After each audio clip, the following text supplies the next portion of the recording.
Listen up. There's no more excuses. We're empowering those who want the hustle by exposing the status quo. The days of ordinary are over. It's time to crush mediocrity and start discovering your greatest potential. Welcome to the Hustle Nation. To the Hustle Nation. To the Hustle Nation. To the Hustle Nation. To the Hustle. Welcome back to Hustle Nation Podcast. Today, we've got a real treat for you. We've got David Brier in the house, slayer of the mundane, the BrandFather, known by many things. When CEO Magazine wrote its article, Words of Wisdom from the World's Greatest Branding Experts, it grabbed quotes from Elon Musk, Jeff Bezos, Warren Buffett, Gary Vee, Seth Godin, Richard Branson, and other business leaders, listing David Brier as one of the top branding experts.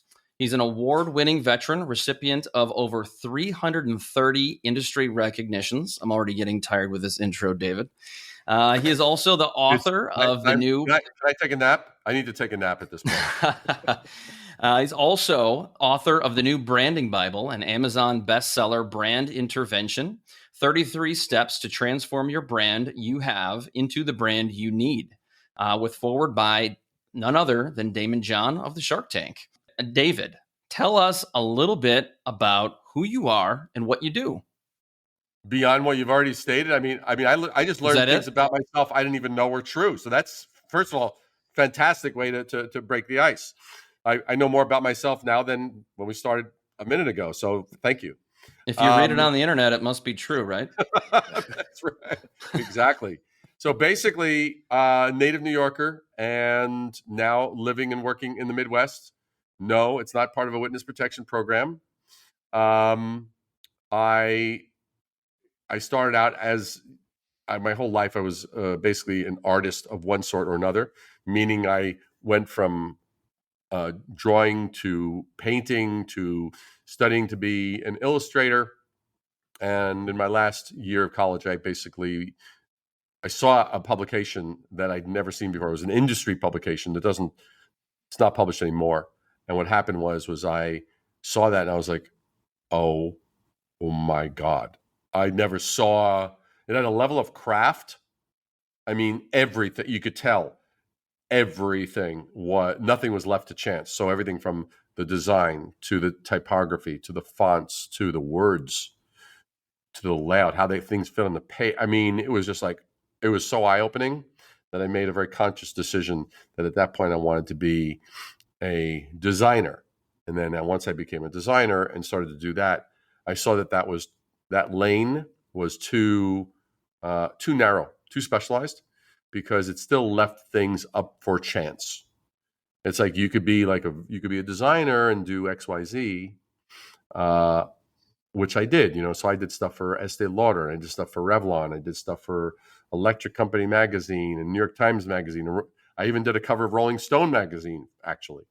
But it was but there was still, it didn't quite allow me to make sure what was the real outcome, all the bits and pieces that contributed to what was the experience at the person attending. It's kind of like, if I were to compare it, you could say, okay, well, here's a terrific musician or singer, songwriter, or band. And all they do is they just show up and they leave all of the sound engineering to whomever. They leave all of the lighting to whomever. They leave all of the staging to whomever. Well, they don't know how the hell that concert experience is going to be for the concert goer. And that's what I was finding. So I then started to embrace more of marketing, embrace more of branding, which started as I came up through the ranks, started to become more of a thing that was talked about. And that's basically how it evolved. That's amazing. That's a great story. How long have you been doing what you're doing now? As of this year, I'm gonna say this slowly. I've actually been doing it for 43 freaking years. Wow. Doing it since you were born. Congratulations. That's the thing. I love it when I say that to people and they go, "You don't look old enough to be doing it for that long." I said, "Yes, it's true. I started when I was 2." Is it fair to say what you do and how you've specialized has evolved over the years? Without question. I mean, look, the bottom line is I'll give you a perfect example. I mean, for those that are actually seeing this, you could see artwork around me. I'm responsible for all that artwork, designing it, painting it, all the various different pieces and bits and pieces. And that's only part of the office. There's a whole other part with all other stuff. Well, I remember when I first when some people came into my studio and they looked at my work, and there was definitely a transition point when I went from drawing with pencil and paper and charcoal, whatever medium I chose to use, to then transitioning and then learning this new tool, a computer, right? Because when I started my career, here's a sick part, and for your younger listeners, they're going to hear. I already know where this is going. Your younger listeners are going to go, "Wow, you didn't tell us this was actually going to be Journey to Jurassic Park."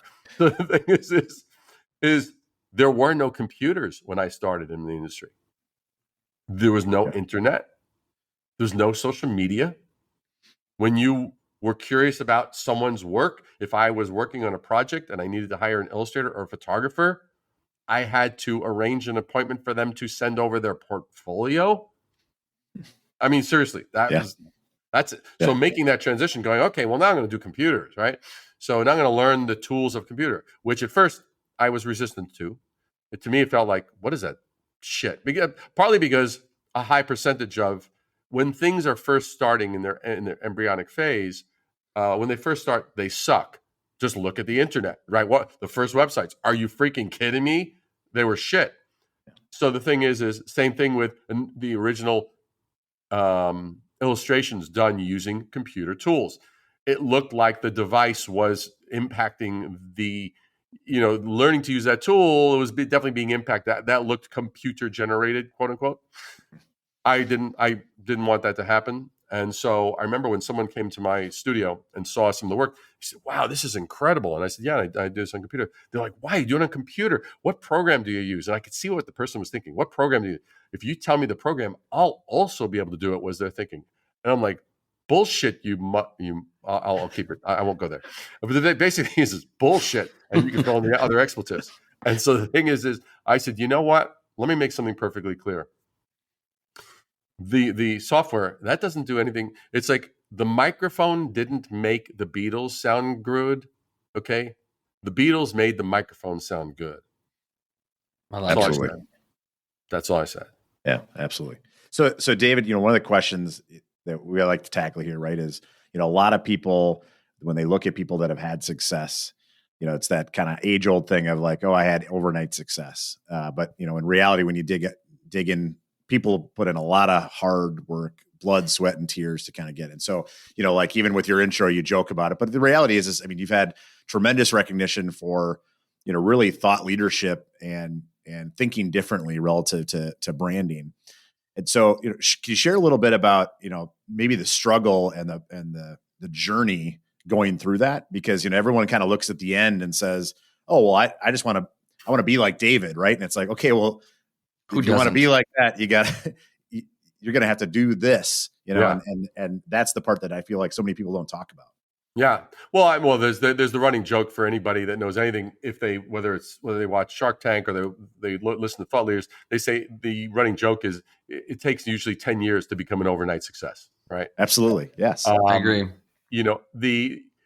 I think there's a few things. So I agree. Normally what happens is someone gets on the radar and everyone's like, holy crap. And we on the outside have just become aware of them. So all of a sudden that trajectory seems really compressed. Well, the interesting thing about it is, so it's the ascension, and we're just like, when they start gaining mass awareness is all of a sudden that's the all of a sudden part, and they miss that journey. I think that's just one component. I think another component, which I would say is a flaw in the way that individuals are taught today. What I found is about 90% of what has contributed to my success, I didn't learn in school. I actually learned in business. Yeah. By the seat of my pants, by feast or famine, by almost not making payroll. those kinds of moments. And I think the flaw is that, so we're taught to be what? So if someone goes to study as an accountant, they're taught accounting skills. If someone's taught to go to be a designer, they're taught design skills. If someone's taught, so I'll take and shit. I mean, I have clients who are Grammy Award winning artists, and what are you taught when you go to Berkeley? You're taught to perform on that instrument. So we're taught these skills. Well, here's the problem. I'll speak for myself. So I end up graduating, and I will sometimes tell people, my greatest Achilles heel was that I actually had talent. And people are like, what? I said, because I was taught that was the most important thing. So what am I taught? I graduate, I get out there, and I hit the pavement, and I call up, and I get in meetings. And what am I doing? I'm showing my portfolio. I'm talking about that. What am I talking when I'm talking about all that kind of stuff? I'm basically talking about me and my skill.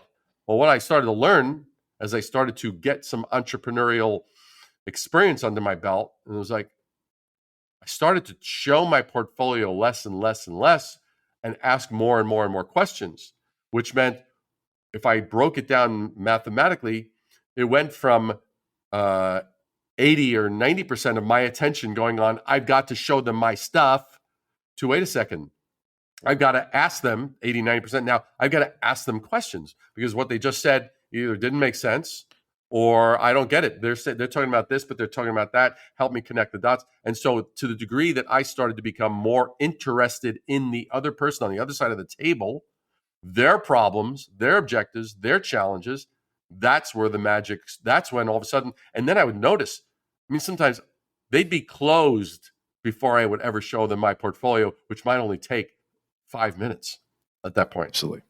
Yeah. So I was like, holy shit, where is that? Well, you're not taught in school to negotiate. You're not taught to manage public speaking, wordsmith, tell stories, listen, BS. pay attention, punch holes through bullshit. If I'm in a meeting with a client or a prospective client, and I'm sitting and I'm like, well, you just said you wanted to achieve blank, but now you're talking about blank. What's the story here? Or you're saying, I had a client prospective client who told me about their business, and they got $2 million in funding, and this, that, the other, and this was their plan, and this is their trajectory, and they want to create $1 billion company. And I gave them the budget. I said, well, to do what you want me to do, the budget's $100,000 for me to do what I need to do to help you. Like, well, where do you think we had that? So, well, I'm looking at, you told me your goals. You told me what you've raised. You told me the market you're going into, the space you're going into. I know what it's going to take to get there. And then all of a sudden I'm advised, oh, well, we have $2,000. I'm like, I wish you luck. Yeah. Best of luck. I authentically wish you the best, but I can't be the person to help you. It's always interesting if you think about whether it be leaders or in business or in sales. So often people are leading with the solution or leading with, here's the thing, or to your point, here's my talent, here's the thing. When in reality, just leading with questions, because there's so often people are trying to solve a problem that doesn't exist. That's right. And to your point, you're spinning in circles, or and maybe it's the problem that exists, but they just don't have the tools and resources to solve it. Yeah. That's incredible. And that's what when we talk about hustle, I think that's where a lot of people miss is, those learnings, those don't happen from school.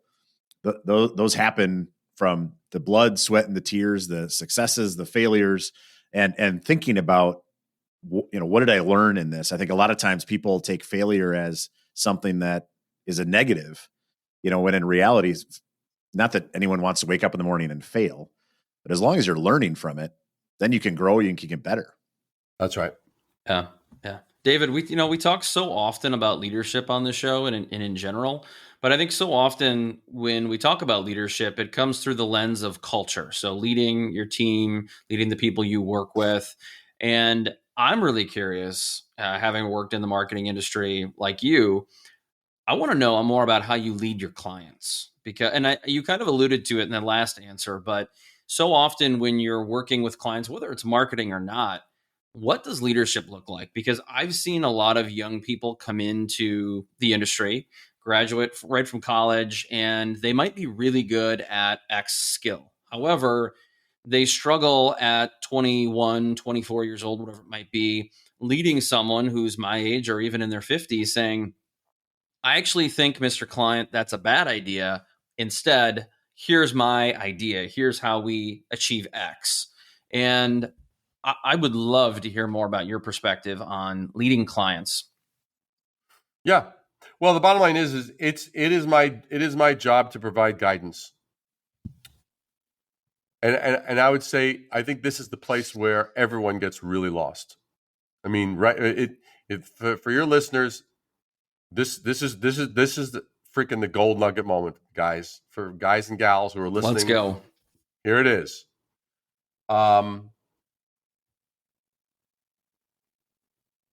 Clients come to us asking, it's like they're asking for certain outcomes. What we're providing, don't say, I'm going to provide you this XYZ progress. I would say, I'm going to provide you XYZ direction. The outcome will be progress. And if you set that relationship clearly in that way, I mean, I'm the guy that, clients will say, hey, I'm thinking da da da da da. I said, that's shit. You do that, I'm no longer working with you. I mean, that's if it gets to a really, if I hear something really stupid, I will do that. I'm not always going to be that blunt or divisive, but I might say, here's the thing, that's not going to work, and let me tell you why.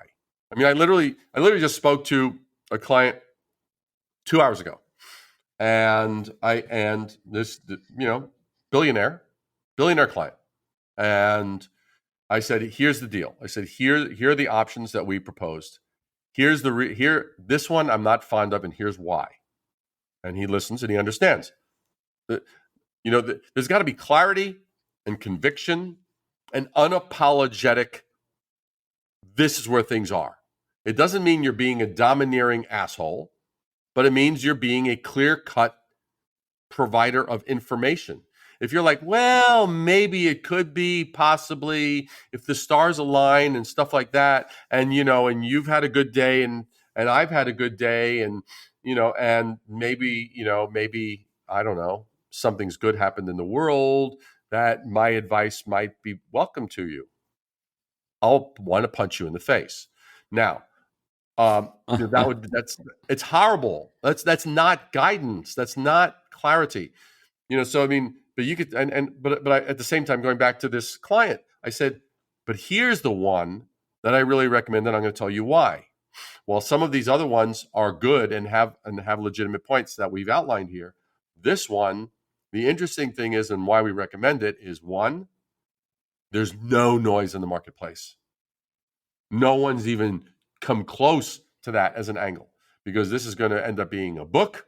This is going to end up being a podcast. This is going to end up being keynote speech. There's going to be a variety of things that these are going to be the outcomes, the deliverables. Well, good. So I am providing direction in the way of information, and you implement in that direction. And and you have to understand, this is a same client that I said, not too long ago, there were certain things that were happening, and I said, here's the deal. Here's how this is going, and this is how this is being managed. If this is the way you want it, we're going to have to stop working together, because I can't provide you value. No, David. I'm like, because I'm willing to walk away. That's another thing they don't teach you in school. They do not teach you in school. Be willing to walk away. That is the most powerful thing for you as a negotiator. It's the most powerful thing for you as an entrepreneur. It's the most powerful thing for you as a partner in life, like your spouse. I mean, being not even, I'm saying, like, for me to be able to, if otherwise I'm a puppet, I'm a marionette that, certain things dictate I'm always going to say yes to whatever comes my way. How the hell am I choreographing my life? I'm not navigating anything. So, but that ability to basically say, hey, you know what? If that's what you want, fine. but that's not something that I'm going to provide. There are certain industries I don't work in, and I tell people I don't do that. It's my choice.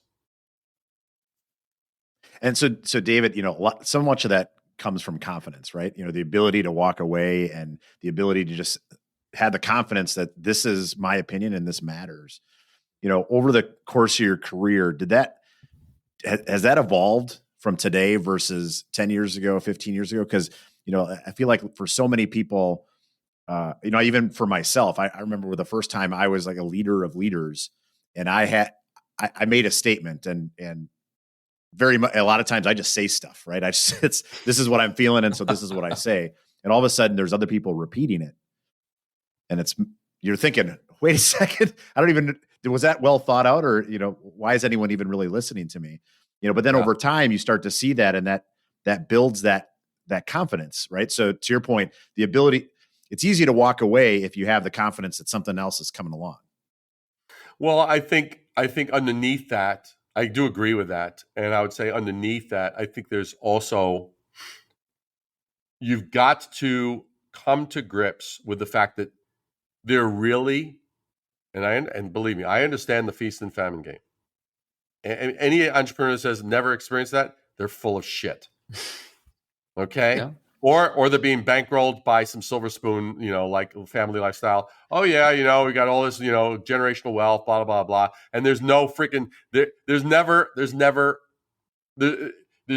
ditch for them to fall in, never the cliff for them to fall off of. But I would say if you face the reality of it, you've got to come to grips with this. There honestly is no shortage of customers. There's no shortage of clients. There's no shortage of people that you can provide value to. Where there's a shortage, if there's a shortage anywhere, is there's a shortage in your distribution to get the word out so that others know about you. There's a shortage in your estimation of what it takes to penetrate in the world that you need to penetrate in. There's a shortage in your ability to observe what's the level of noise out there that I need to rise up to and exceed beyond in order to be heard. And then when I am heard, I sure better have something damn freaking brilliant to say. And it doesn't mean I'm saying like, okay, now that you're listening to me, well, let me tell you about my scholarly insight bullshit. Now, no, just provide value. Be real. Be real. Be passionate. Give a shit, care. And know there isn't, you ask any freaking person, everyone from Warren Buffett to Gary Vee to freaking any of the sharks on Shark Tank, to any successful entrepreneur, to anybody who's had any degree of success, if they're being honest with themselves and they will say, there really wasn't a shortage out there. There was a shortage in here. Mm-hmm. And I shortchanged myself. I shortchanged my estimation of what it would take to actually penetrate. And I shortchanged the degree of ingenuity that I needed to bring to the party. Yeah, I think it's fair to say there's the nugget right there. I mean, I couldn't have said it better myself. And we've talked even in previous episodes about the imposter syndrome. And, to your point, kind of that self-limiting mindset that limits so many different people from really accomplishing things that they're capable of. They just got to get out of their own way. Yeah. It's excellent. I think it's interesting so as you have evolved and you've gotten confident, you're assertive in your way. How often when you've backed away has essentially the client come back over the top and said, no, we're following you, David? I mean, there's been a few parting of the ways, not too many. I mean, probably less than 5 over the course of, some 4+ decades. And I think that's inevitable. I mean, it's like, okay, well, that's the way you guys are going to roll. Can't help you, But more often than not, I'm like, I mean, like I'll give you a perfect example. I mean, Chris knows about this a little bit because of the fact that we talked about this. So, like after I wrote this little bad boy, right? Then what happened? For those that are like only listening to this, that was me hitting the cover of Brand Intervention, my Amazon #1 bestseller. That is not a pitch; it's just a fact. So the thing is, I wrote that. And then people were approaching me saying, "Oh, you got to do a digital course." And I freaking hated the digital courses that were out there for a number of reasons. One, they were poorly structured. Sequentially, they were bad. Probably my biggest beef was the fact that many of them provided just, here's a little template. Follow what I do. Don't understand why. I won't explain to you why. I won't explain to you the anatomy. I just blindly follow me. It's like, sorry, that's not the way. I like to understand why I'm doing what I'm doing. If I understand that, if I screw it up, I can then fix it. Right? Because I didn't do blank, right? I understand the anatomy of it. So, what happened was, so then in 2020, I was approached by the right person, and I said, okay, you know what? Yeah, I'm going to do this. And I took 9 months to put together the program. Well, the interesting thing is it's a 9-week program, and I'm famous for basically saying if someone says something terribly stupid, it's a hybrid of a masterclass and a mentorship. And if somebody happens to say something particularly stupid in the Saturday Zoom calls, because it's like 9 weeks, you get me 9 weeks, 18 hours, one-on-one, right there. I'm helping you, working right directly with you. And if somebody happens to say something like, "Oh yeah, well I'm thinking da da da," I said, "You do that, I will break your freaking kneecaps." Seems a lot of threats of violence. It works though, right? It is the most bonding thing. It is. People look forward. I say it in such a way that people look forward to the next time. They're like, "Thank you. When's the next time you can schedule saying that to me? Because that was awesome, right?" They freaking, because they know. I mean, literally. This is, but it's that kind of conviction, that kind of passion. And I literally had a TED Talk speaker who did the program, but she was there for 1 week, and then she ended up having some personal issues and just health wise and this, that, the other. So it was like she kind of fell off the radar, and I was like, "What the hell?" And I know this is a very competent individual, and so I was like, "Okay, well, all right." So I reached out as the program was wrapping up, 8 weeks later, 9 weeks later. I said, "Hey, give me an update. What's going on?" Da da da da. And so she gives me an update. I said, "We're going to jump on a Zoom call. I want to find out what's happening, how you doing." Da da. We find this out, and she said, we actually recorded this. It was actually a pretty remarkable conversation, because I explained to her, I said, if you actually just you put your head down 2 hours a day, you'll have this thing done within about 2 weeks. I said, just really turn all the devices off, just focus, get this done. And this is the outcome. This is the outcome. This is the outcome. This is what will happen. And she told me, no one has ever cared for me that much. She goes, I have never, ever been cared. And no one has ever, that it's ever been a mentor or a coach has ever said, "Bullshit, I will not give up on you. I'm going to be on your ass. We're going to get this thing done because you're worth it." And she goes, "I feel more powerful talking to you." So that's the impact. So to me, the question is, when we're talking to someone, whether they're a client or a colleague or whatever, are they ending up smarter, more capable, more on fire, more lit up at the end of that conversation? Whether that conversation is 5 minutes, 10 minutes, 20 minutes, 30 minutes. At the end of that, are they more lit up? Are they more on fire? Do they feel more, I call it, do they feel more dangerous to their environment? And I don't mean dangerous in like a homicidal psychopath way. I mean dangerous like vital, like relevant, like without them, things will not go as well. If I can't instill that into another, I consider that I have had a failure. So it sounds like it sounds like you use a combination of care, compassion. I think about it as a coach, a lot of times. So we talk a lot about being like youth sports coaches, and so often it's not when the coach is coaching you, right, and pushing you and challenging you, regardless of how that is. It's actually when they give up, right, when they stop talking to you, right. That's really when it's the problem. And so when it comes from a place of caring, right. I mean, people understand that, they get better from it, right, and that's tremendous. That's great. Yeah. So, David, as you look forward, what's next? I mean, you have all these accomplishments. You're constantly challenging the status quo. What do you see as next? For me, there's a few things I would say. One is that we're going to probably do more masterclasses than ever this year than we've done before. The caliber of the people that are actually doing the masterclass right now is kind of off the charts, rather remarkable. And I want to clarify that only because I've encountered this. When I say something like that, I've actually had people say, "Well, I may not be good enough to actually be in it. I may not be big enough, or I may not have accomplished enough." I'm like, first of all, if you thought that when I said that, I have one word for you: bullshit. Bullshit.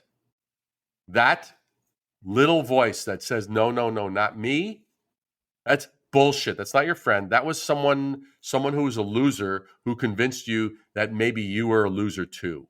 And that's bullshit. And that doesn't happen on my freaking watch. If you've got the fire and you've got the ability and you care enough to actually want to impact others, then you've got what it takes. As long as you don't show up with with a "David will fix it for me" bullshit. You're going to fix it for you. I'm going to help you fix it for you. I'm going to give you the tools so that you have a tool chest that makes you like freaking Rambo, that you can kick ass.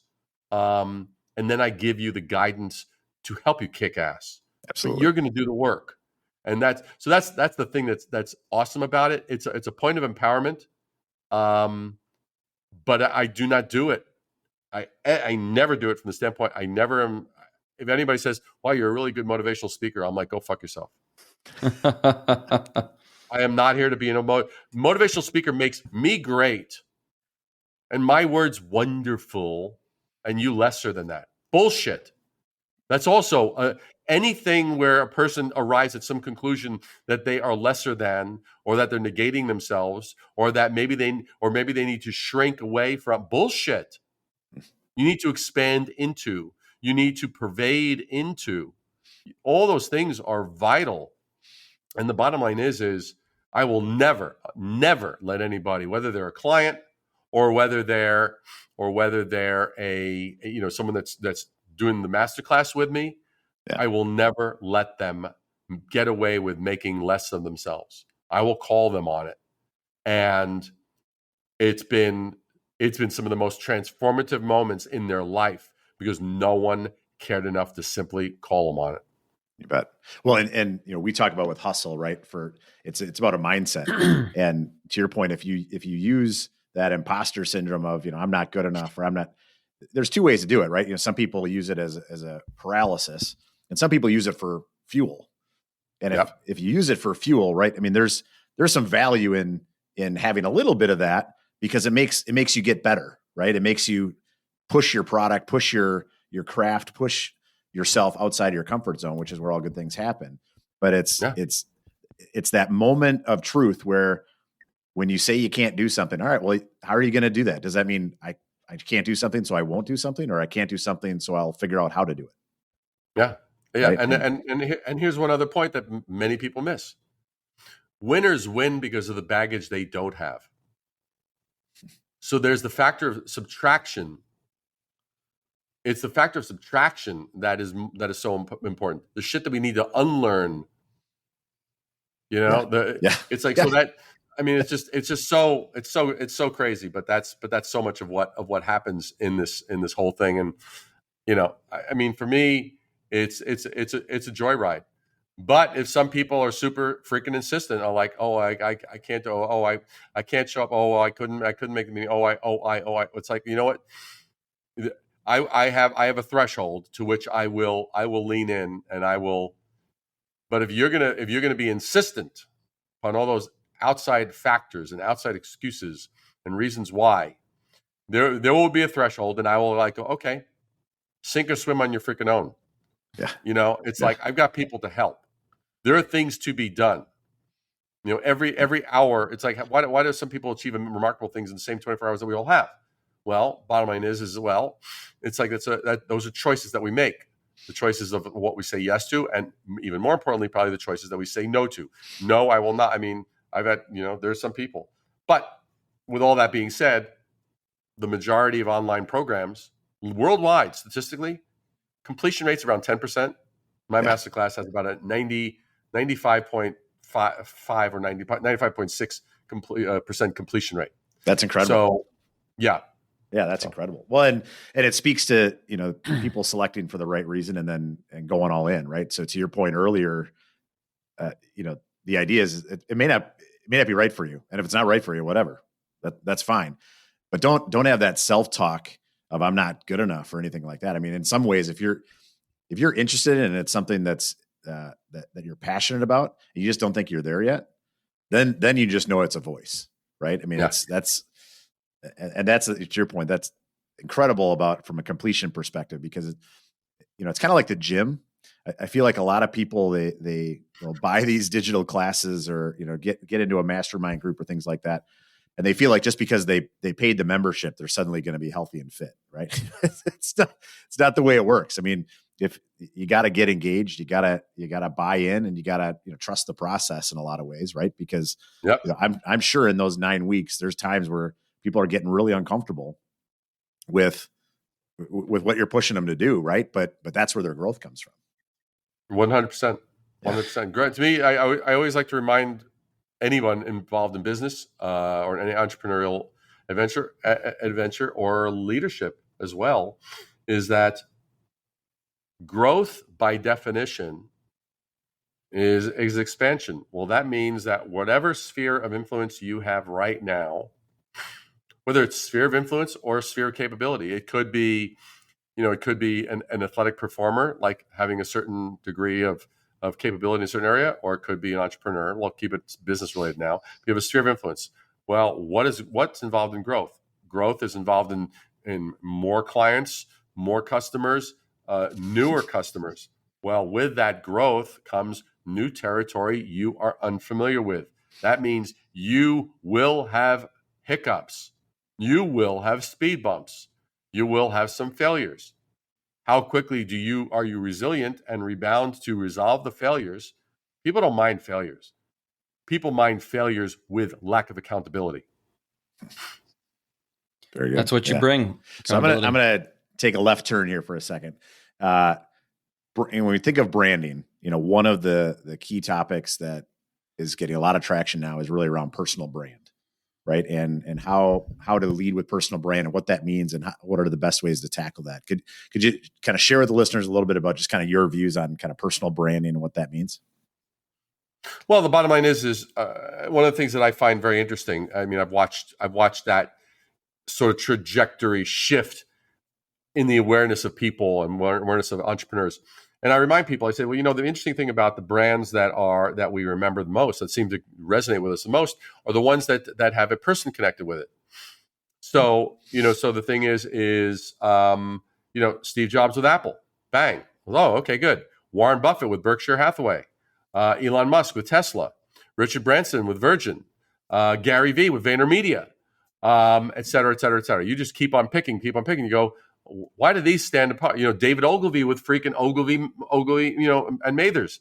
So the thing is you go, wow, it's just the fact that it became a little more pronounced as social media started to become pronounced. And then that's a great point. You have Alex Hormozy with acquisition.com. You go, okay, so there's this figure, someone who can actually state, and here's the thing that people don't know. I'm going over this on a Zoom call tomorrow with about 50 entrepreneurs from around the world. There's always the person who's like the catalyst, who's like the rebel catalyst, who's going, I don't agree with what are the available options. There's time for a new standard.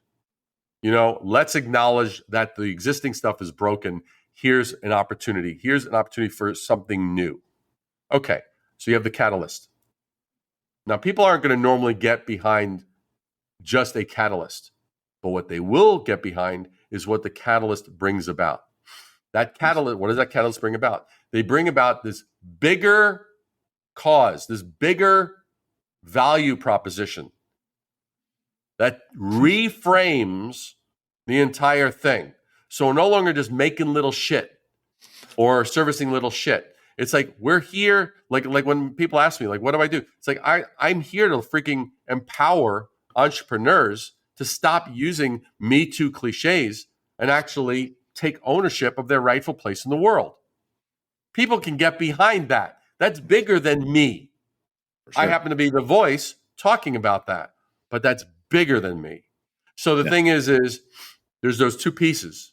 There's that rebel catalyst, and then there's that thing that others can get behind. That's when you start being able to introduce a movement, a shift people will rally toward, and people will say, I'm on board with that. And so that to me is the thing when it comes to personal branding. You know, it's like, I mean, I can imagine some people listening to this might say, well, he hasn't talked about like which platform should I use and what's the best medium and blah, blah, blah. That's all the tactical little granular shit. That's the easy stuff. Yeah, it's a pain in the ass and it's time consuming, but that's the easy stuff. The stuff that I'm talking about, you know that you'll be able to actually forge your pathway to where you need to go, to whatever scale you want to do it on. Yeah. But that's the basic thing with regard to personal branding. I love personal branding, you know, and some people might have this view, and so I'm going to address it. Saying, well, I'm not really good in front of a video camera. No one said videos are synonymous with personal branding. For a number of people, they are. They're good in front of the camera. They're good with their ability to speak, to crystallize an idea, to put it into words that are meaningful to others. For others, it's the written word, right? For others, it might be, I don't know, might be song. I mean, I don't know. Yeah. It could be whatever. But just you dictate the medium. Yes. The medium doesn't dictate you. You're like, okay, I do have something to say. Good. Where is the place that you can do it? Like, I mean, I heard a thing with Tom Bilyeu the other day. He was talking to Alex Hormozy, and he was like, you know, until he created a podcast, he really didn't have a place for him to like expand and explode. And he goes, once I had a mic, he goes, I'm good with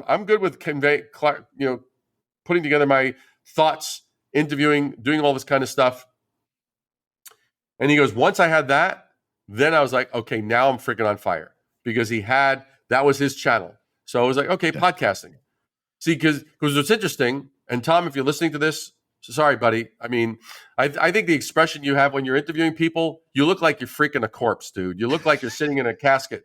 It's like you have the strangest expression on your face. You don't look alive. You don't look interested. But when I hear you speak on a podcast, you're engaged. You're interested. But it's so fascinating. I mean, I'm just letting you know, if you happen to be listening to this show and you're like, who the fuck is this asshole? That's okay.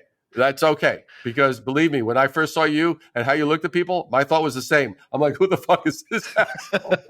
Well, we'll be sure to send it to him so that he makes sure that he hears this part. That's perfect. Offending other podcasters. That's incredible. Yeah. So, as we, kind of are starting to wrap up here, David, for those, we talked about the Masterclass and things like that, for those that, maybe really want to engage and learn more with you and your companies, what would be the best way for them to engage? Well, I'll definitely give you some links, but certainly if you go to risingabovethenoise.com, RISING, risingabovethenoise.com, and you just go there. You can subscribe. You'll be the first you'll join a community of over, I think we're at 7,211 entrepreneurs who subscribe. That community, you'll join that. Be the first to kind of get articles and things as I release them, and other offerings. And certainly, if you have not gotten this, what do I have to freaking punch you in your face? Buy the book, okay? More threats of violence. More threats of violence. More threats of violence. That just means I freaking love you, okay? If I didn't give a shit, I'd say I don't know. I'd probably I don't know. I'd probably send you a kitten emoji or something like that. But the bottom line is no. Get the hard. It's the hardcover. Why? And I'm going to tell you why I tell you to get the hardcover. Okay, the hardcover is because if you get the soft cover, you get the paperback. These people are going to want to steal this from your office. I'm telling you, it happens all the time. Yeah. So if someone goes to your office and they actually, it's like, hey, and they borrow it, air quotes, borrow it, and you're like, and then you like grab it back. Now, when you hit them with the paperback, it doesn't feel like your heart's in it, but you hit them with this, they're like, holy shit, he really means business. So that's the thing. So certainly grab Brand Intervention, but seriously, you visit Rising Above the Noise. You can catch me on Twitter. You can catch me on LinkedIn. You can catch me on YouTube, Instagram, and all that kind of shit. That's fine. But the bottom line is you can find all those things, through the website. Actually, I'm working on this next book. The person that's written the foreword, it's epic. The content is epic. It takes a different angle on branding. It takes the synergy factor and the collaboration factor and the community factor, those components with regard to a brand. Brand Intervention, super proud of. People have gotten amazing value out of it, and they continue to. But this is going to now expand it to, okay, others. This is more of an outward thing. It's like that next layer. And the person that's written the forward, you will pinch yourself when you find out who that is. It's freaking epic. It's awesome. I love the clicker. See, that's branding 101. Leave them with a little bit left. I love that. Yep. The bottom line is, I know you touched upon this leadership angle, but the bottom line is branding ultimately, when done properly, to me is one of the finest forms of leadership. Because what is a leader ultimately doing?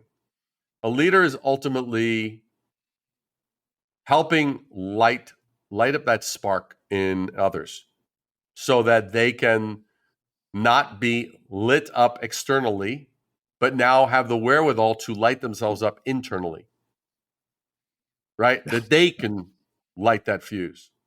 That, to me, that's true leadership. Because if I'm always dependent on others and I'm always dependent on the leader, well, then shit, that makes me dependent. To me, the greatest leaders help us each become more independent,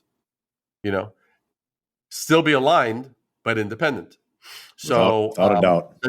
That's the ultimate form of collaboration. And the greatest brands do that for us. They go like, wow, I can do X, Y, Z. I can run, I could just do it. I can run, think different. Oh, I can, it's like, bang, you're reminding me of that ability to stand on my own 2 feet, and really, really go for it. So that's where I think the magic is. And I can't believe I didn't do this the whole show. It's like, I'm here with Dustin, and Chris, out in the stadium, out in the middle of the Midwest, west. See, now you're just showing off, right? Just when you think there's technical difficulties, you just make it up. That's fine. I love it. Well, you know what? It's funny. I mean, it's like I never think of it as showing up. I think of it as like, you know what? I'm reminding people of like, you know what? If you ain't freaking having fun, you're doing something wrong. Without a doubt. Yeah, it's like, why'd you start following so and so? Well, because they really bored me to death, and it was really like I don't know. I mean, I found myself a little too excited, but then when I got into their presence, I was ready to take a nap. That's their kind of leadership. They're like a soft pillow in the middle of corporate America. And by the way, I 100% agree. And by the way, I know you and I talked about this. And I just want people to know. Because I know you and I talked about this, and you're gonna, if anyone's listening to this, and they're like, hey, you know what I love about the Masterclass, and I will give you a link with regard to the Masterclass. We are actually having one starting at the end of this month, like basically in around 10 days, and we've got people from India, the UK, America. Do we have any Canadians in this one? We might have 1 or 2 Canadians. That's true. We do actually allow Canadians in the show, in the program.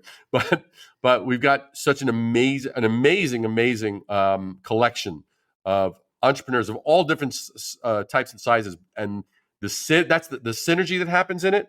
That's the part that gets really cool. The program itself is freaking brilliant, and it just because of the output. We've literally, I mean, we've almost gotten 100 people through the program. They've generated over $212 million in revenue since completing the program. That's incredible. Okay, so it's insane what they do, but it's the synergy in those Saturday things. It becomes its own little group and community, and they're learning at the same time and seeing, and it's very, very awesome. So anyway, I just wanted to mention that. Love that. You and I know you and I are going to talk about this, Chris, and you got any folks? It's like, don't sit on your freaking potential. The world doesn't need to wait to find out that you're freaking awesome. Okay, telepathy is a shit marketing strategy. Trust me. David, any final thoughts for our audience? Be bold. Fantastic. Can't believe you stole my hat. It was just laying there, minding its own business. Yeah. It looked very innocent. It felt safe to take home. Yeah, I love it. Well, David, thanks for taking the time. Thanks for sharing all the insights with our crew. Thank you all for listening. Until next time, peace. Shine bright. Thank you for being part of the Hustle Nation. Until next time, stay hungry and inspire those around you to hustle.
David, any final thoughts for our audience?